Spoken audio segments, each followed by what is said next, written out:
皆様こんにちは。ミニマリストリーです。今日は捨てたら楽になったというお話をしたいと思います。物を溜め込まないように気をつけていても、なぜか不要品は増殖しますよね。もったいないという気持ちが邪魔をして、どうしても捨てられないという方も多いと思います。捨てた次の日に必要になったらどうしようという心配もありますよね。でも家をすっきりさせたい。でも思い切って捨てることもできない。どうしたらいいんだろうって悩ましいですよね。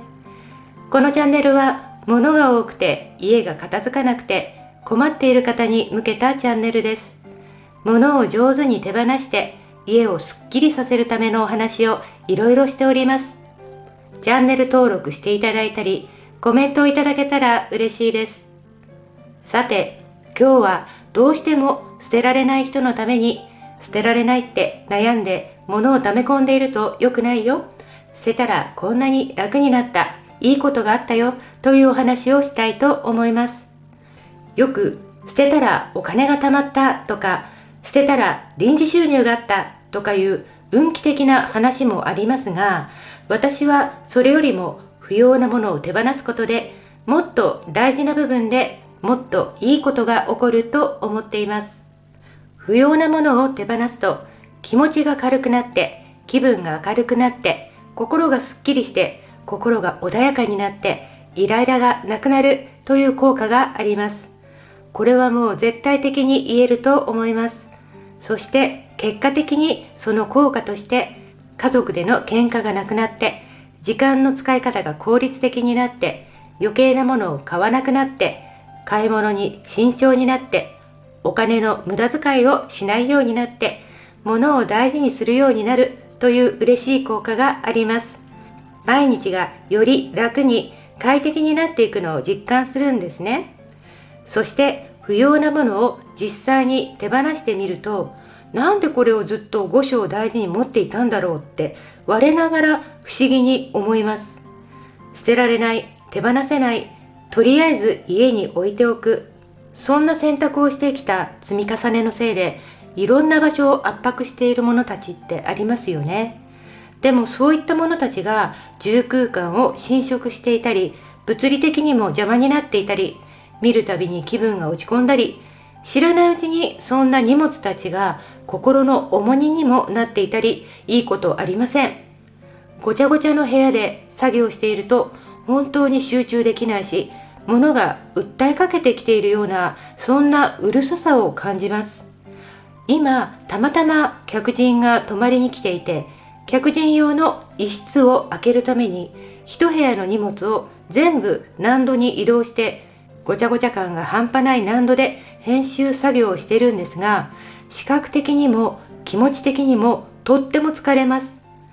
物がぎっしりいっぱいある環境ってやっぱり良くないんだなって実感します。客人が帰宅したらさらに捨て活を進めていこうと心に決めました。なので不要なものは全部家から出そうと思い立った時、その勢いで全てを処分すること超おすすめです。ではそれぞれのアイテムに分けて手放しやすいアイテムから捨て活を進めるための具体的なお話をしていきたいと思います。まず食材編です。服や靴に比べて食材はこだわりが少ない分手放すのが簡単なんじゃないかなと思います。もったいないという気持ちさえ克服すれば、お気に入りだから捨てられないとかレア物だから手放せないというのがあまりないからだと思います。棚にずっとある食材、いつか使おうと思っていた調味料、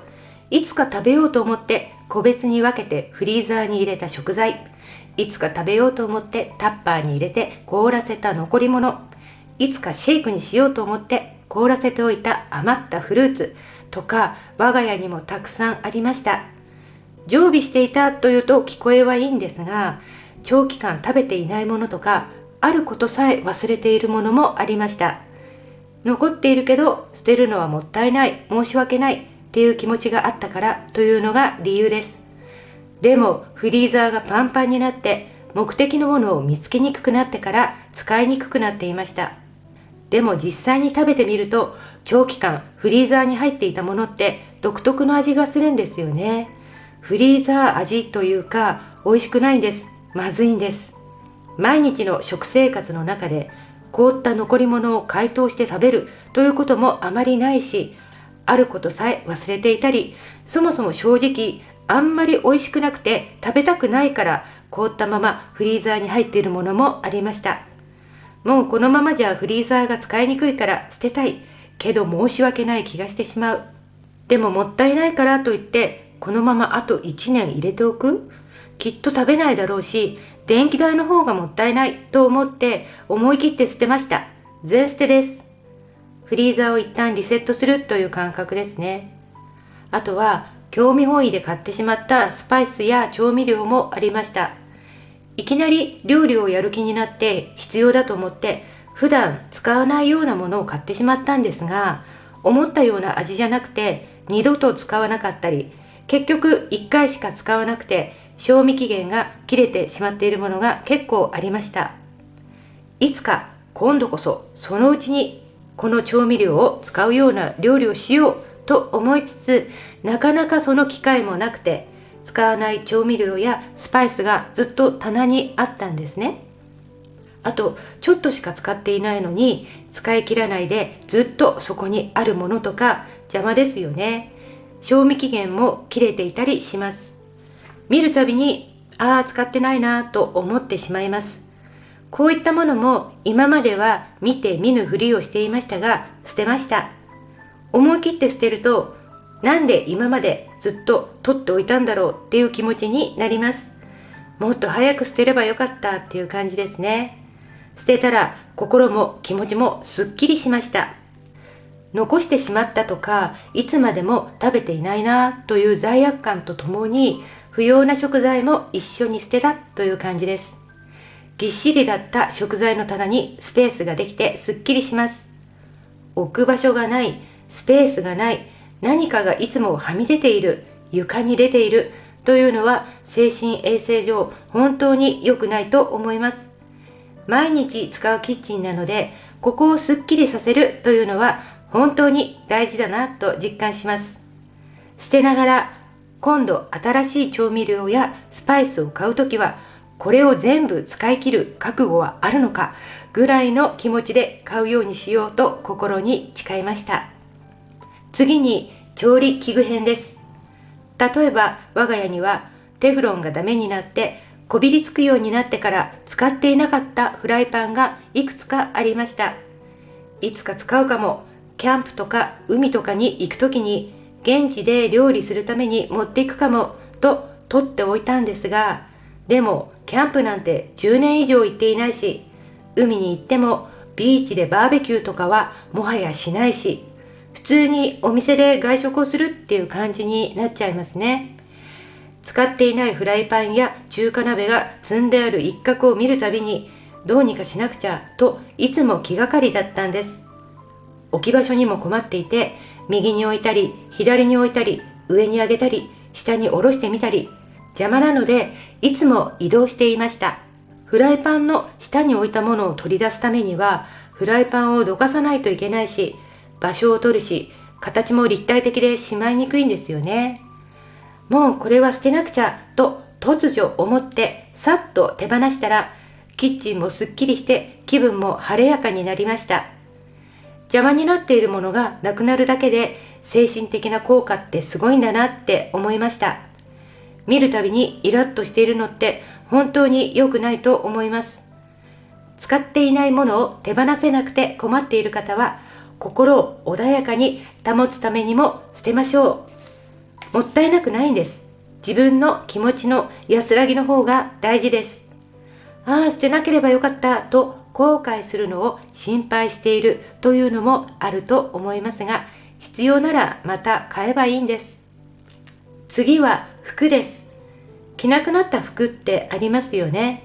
いつか着るかも、誰かにあげるかもとずっと取っておいた服は手放すとすっきりします。心が晴れやかになります。着なくなった服は持っていても着ません。着にくいからです。着る機会がないからです。でもネットで売ることは考えないようにしましょう。時間も手間もかかる上に利益もほとんど出ないか損をするぐらいで、クレームが来て返品対応したり、売れなければなかなか家から出すことができません。掃除に活用できるタオル地とかはさっと掃除用に小さく切り分けて、掃除に使えないような化繊やニットのものは地域のリサイクル用ボックスに入れたり、リサイクルショップに持って行って家から出しましょう。気分爽快です。買ったけどほとんど着ていないものとか、一度も着ていなくてタグもつきっぱなしのものもありました。手放すのはもったいないって思ってしまいますよね。もったいない、いつか着るかもとずっと取ってありましたが、着ないものは着ないんですね。それを手放した後の気持ちの晴れやかさは半端ないです。ぜひ手放してください。こちらも実際に手放した後は、なぜ今までずっと取っておいたのか、自分でも本当に不思議になります。次はバッグです。ブランド物のアウトレットに行った時に買いまくってしまったバッグがたくさんありました。使いやすさとか自分のライフスタイルとかを考えずに、ただただブランドだからという理由で買ってしまったものをずっと手放せずに持っていたんですね。色や形が好きというわけでもないものさえありました。ただブランドだからっていう理由だけで買ったものもありました。本当にお金の無駄遣いですよね。娘に譲ったものもあるんですが、娘も使わないから手放したいということで思い切っていろいろ手放しました。リサイクルショップに譲ったんですが、このバッグを好きと思って使ってくれる人がいたら嬉しいし、自分には使いやすいバッグが一つあればいいんですよね。次は靴です。かっこいいけど履きにくい靴、痛い靴は 100% 履かなくなります。車移動の時はハイヒールでもいいかなと思ってしまいますが、履いているだけで足首が死にそうになる靴はきっと今後も履きません。娘から譲り受けたブランド物のスニーカーもいくつかありましたが、私には幅が狭くて足に合わなかったので、こちらも手放しました。靴は高いし、もったいなくて捨てられないアイテムの代表っていう感じですよね。私もバブルの頃はいろんな靴をたくさん所有して靴箱に並べるのが流行りであって憧れでしたが、今は時代遅れだと思っています。いつも履いている靴、歩きやすい靴だけを残して、履いてない靴、痛い靴は手放しましょう。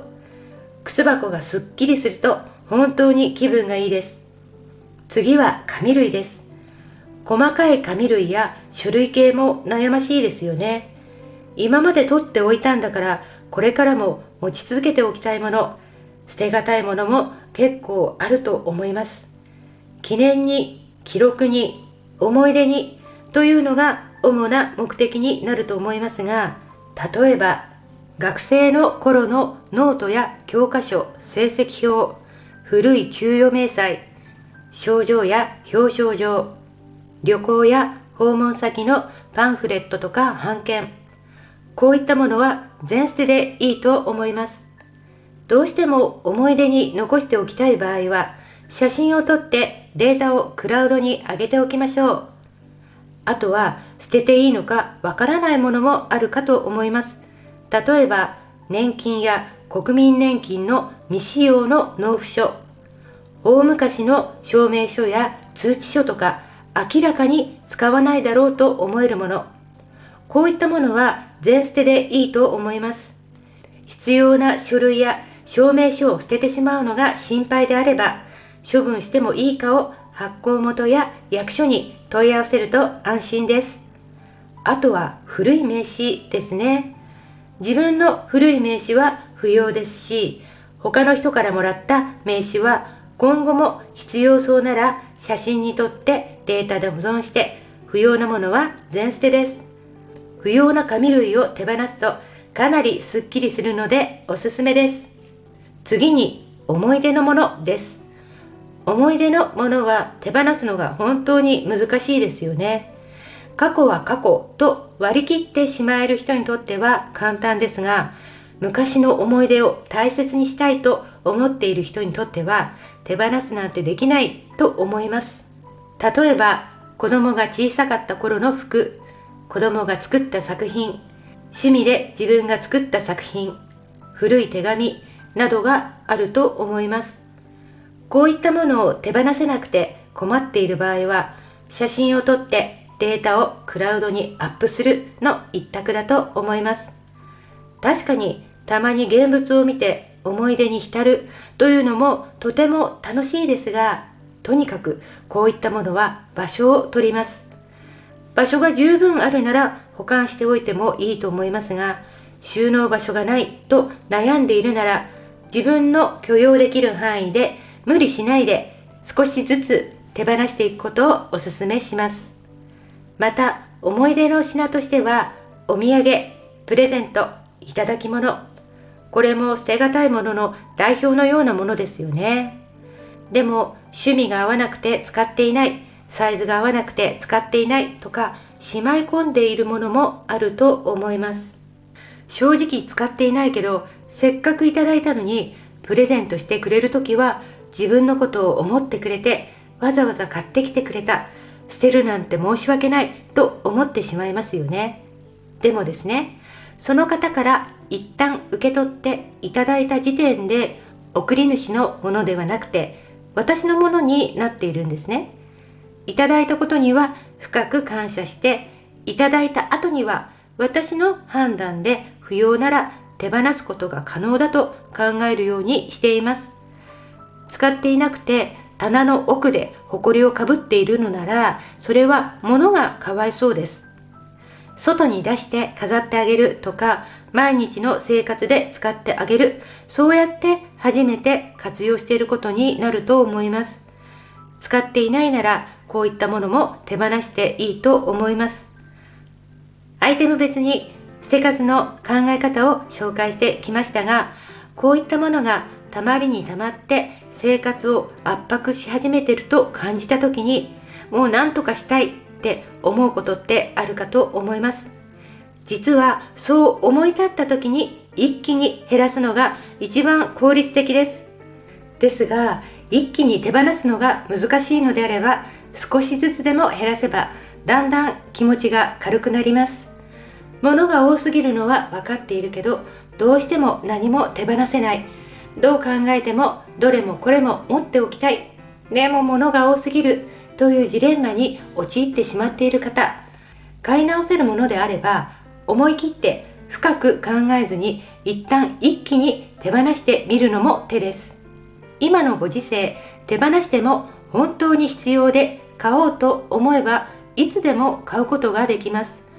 本当に細々としたものでも塵も積もれば山となるという感じで、不要だけど使ってないけどずっと置いてあるものってあります。